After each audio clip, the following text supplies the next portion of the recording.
Christian County Library Audiobooks presents Frankenstein, or The Modern Prometheus, by Mary Wollstonecraft Shelley.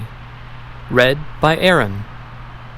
Letter 1 to Mrs. Saville, England, December 11th. You will rejoice to hear that no disaster has accompanied the commencement of an enterprise which you have regarded with such evil forebodings. I arrived here yesterday, and my first task is to assure my dear sister of my welfare and increasing confidence in the success of my undertaking. I am already far north of London, and as I walk in the streets of Petersburg, I feel a cold northern breeze play upon my cheeks, which braces my nerves and fills me with delight. Do you understand this feeling?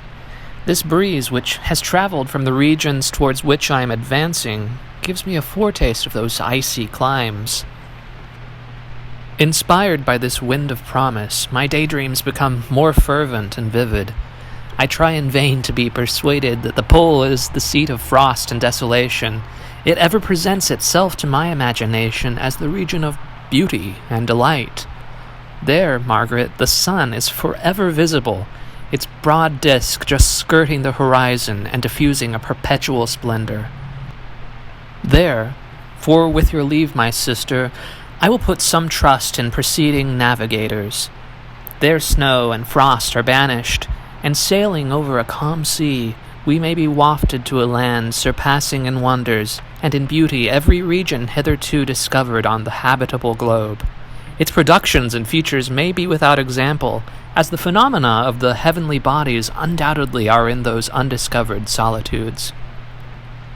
What may not be expected in a country of eternal light?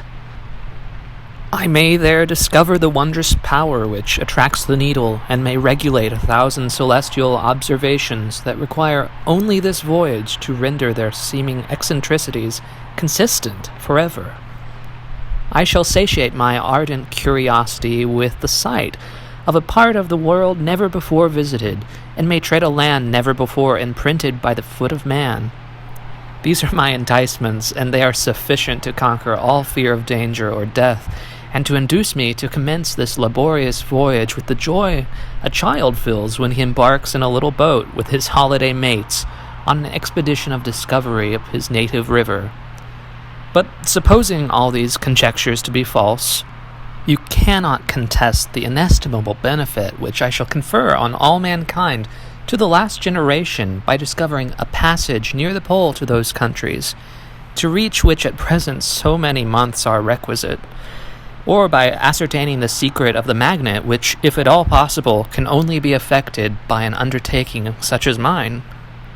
These reflections have dispelled the agitation with which I began my letter, and I feel my heart glow with an enthusiasm which elevates me to heaven, for nothing contributes so much to tranquilize the mind as steady purpose, a point on which the soul may fix its intellectual eye. This expedition has been the favorite dream of my early years. I have read with ardor the accounts of the various voyages which have been made in the prospect of arriving at the North Pacific Ocean through the seas around the pole. You may remember that a history of all the voyages made for purposes of discovery composed the whole of our good Uncle Thomas's library. My education was neglected, yet I was passionately fond of reading. These volumes were my study day and night, and my familiarity with them increased that regret which I had felt as a child on learning that my father's dying injunction had forbidden my uncle to allow me to embark in a seafaring life. These visions faded when I perused for the first time those poets whose effusions infused my soul and lifted it to heaven. I also became a poet, and for 1 year lived in a paradise of my own creation. I imagined that I also might obtain a niche in the temple where the names of Homer and Shakespeare are consecrated. You are well acquainted with my failure, and how heavily I bore the disappointment. But just at that time I inherited the fortune of my cousin, and my thoughts were turned into the channel of their earlier bent. 6 years have passed since I resolved on my present undertaking. I can, even now, remember the hour from which I dedicated myself to this great enterprise. I commenced by inuring my body to hardship. I accompanied the whale fishers on several expeditions to the North Sea. I voluntarily endured cold, famine, thirst, and want of sleep.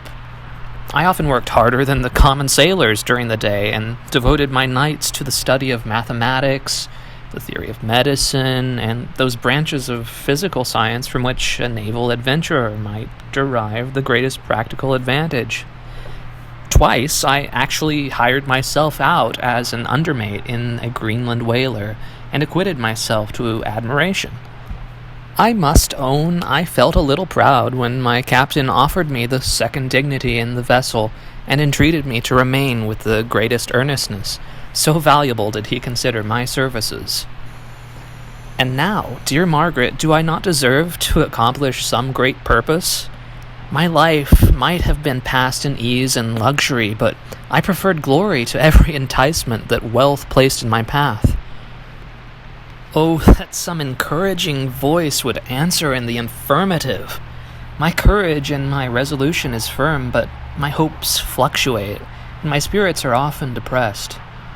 I am about to proceed on a long and difficult voyage, the emergencies of which will demand all my fortitude.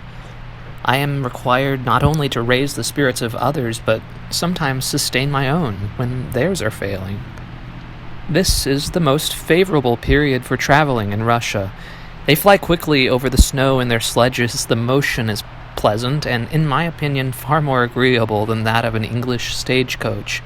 The cold is not excessive if you are wrapped in furs, a dress which I have already adopted, for there is a great difference between walking the deck and remaining seated, motionless for hours when no exercise prevents the blood from actually freezing in your veins. I have no ambition to lose my life on the post roads between St. Petersburg and Archangel.